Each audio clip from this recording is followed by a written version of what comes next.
Hey, welcome back to the Disney Plus Everyday Challenge, and today we have bears, just bears. This is from Disneynature, not National Geographic.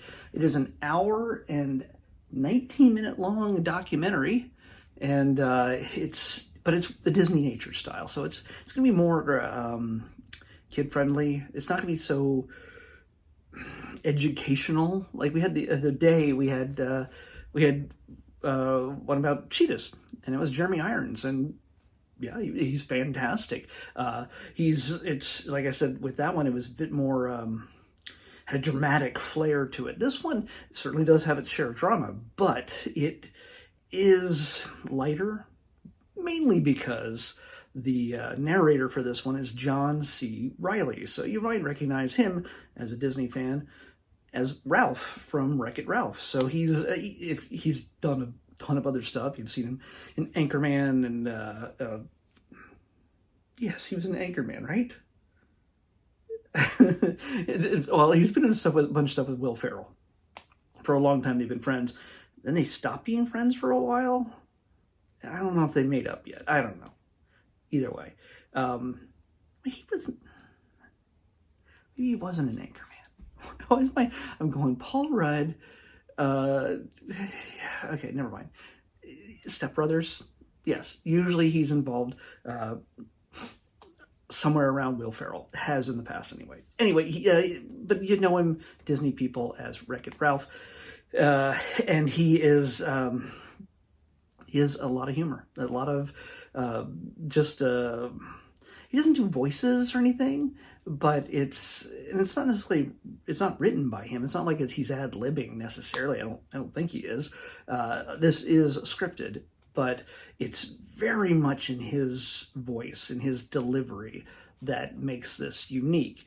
Thankfully, this is not one of those animal things where they make the mouths move. There's a story put together through editing. Yeah, I mean, honestly, it's a story of a mother who has had two cubs, while in hibernation, and this follows their journey over the course of a year from coming down from the mountain out of hibernation and basically hunting for food. That's and surviving any kind of obstacles that come their way, not just from other animals, but also from other bears who would, in their hunger, even eat a little bear. That's a terrifying notion to say. This is in the middle of what I was saying was a very kid-friendly film, but it's not harped on. It's not like really, really focused on. It's taken very seriously, and it's not jokey in any way. And this is also very, unlike the one with cheetahs, this is very bloodless. Yeah, you see bears fighting each other. You see bears eating salmon, eating fish, and everything else. It's them eating, but you don't necessarily see a lot of violence between them. There are struggles. There's other creatures they have to contend with, and including a very, very, very large male bear that's like 3 times the size of the mother bear, and he's a regular threat.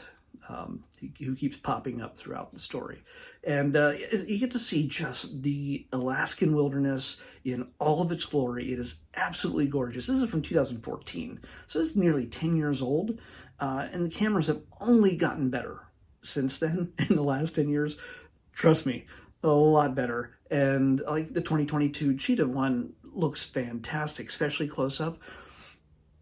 They shot on the ground. They shot feet away from these bears. These bears literally walked around them. You'll see not bloopers, but outtakes of the crew on the ground and in the air during the credits sequence at the end. And I always enjoy that from Disneynature. They did that with the penguins, and they had another one we saw a while back, I think, that just shows what the crew goes through in order to get these shots. I don't think this is as harrowing as say going after the penguins in the very cold temperature where all these penguins just constantly crap all over them. Yeah, but oh man, I forgot to mention 2 days ago. I just realized now. Speaking of animals doing horrible things, natural but horrible things. There's a lot of cheetah peeing. Man, I should go back and edit that one. There's a lot of peeing cheetahs in that one 2 days ago. So sorry I didn't mention that. I'm sure he would really appreciate that. There's just so much cheetah peeing in daylight and in night vision, and it's blatant. But here, I don't remember a whole lot of no animals relieving themselves as far as I can remember. It's really just lots of silliness with the two cubs and trying to find their place in everything. There's a little bit of, drama and tension where when the little cubs Scout, I think, there's a boy and a girl, Scout and Amber. And again, that's obviously not their real names because they don't have a naming structure as far as we know. And if they do, we don't know it. It's just they made up for the film. But anyway, Scout tends to lag behind at some points, and he almost gets trapped in the middle of rising waters as, they try to go through this area where there's land and they can possibly pick shells and mollusks from the ground. Mom's not paying attention apparently, and Scout gets left behind and almost doesn't make it. So yeah, there's a little, like I said, this is super ultra kid friendly, especially in the way the story is told. And John C. Reilly is very amiable, friendly voice that just jokes along with some of the silliness that the bears get into. You get to see them, how they react to other bears and react to other creatures, and how they react to each other in certain situations. So yes, it's all pumped up for humanizing effect, but it also gives you empathy and understanding for what these animals go through. I'm sure they would do the same thing for us if they made a documentary about us. Probably not. They'd be like, these people are jerks.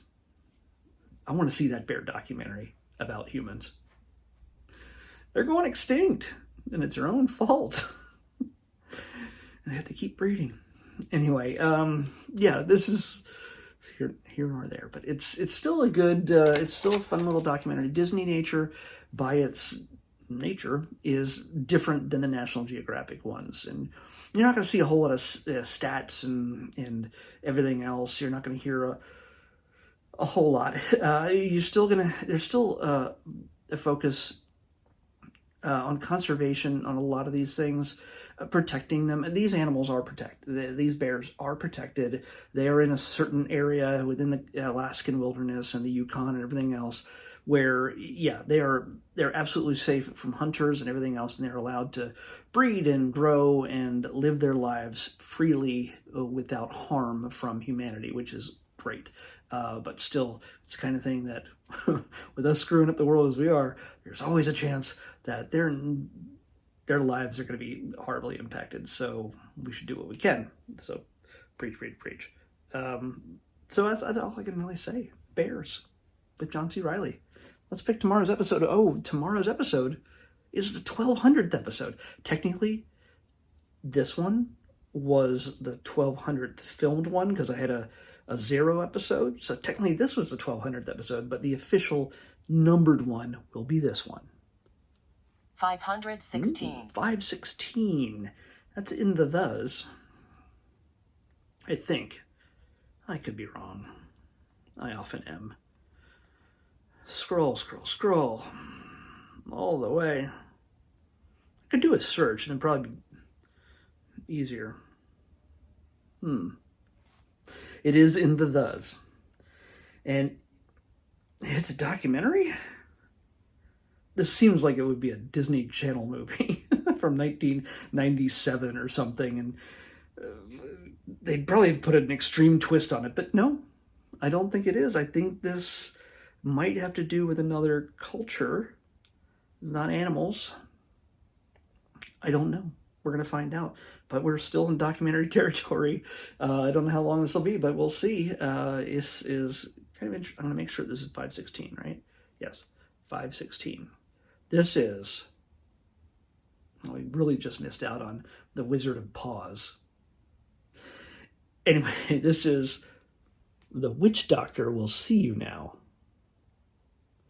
I really hope this is not like a highly inappropriate one from 1952 or something. It's it'll be like a big apology at the beginning of the video. No idea. We'll find out tomorrow on this thing that I got going here. The Witch Doctor Will See You Now on the next Disney Plus Everyday Challenge. I'll see you then.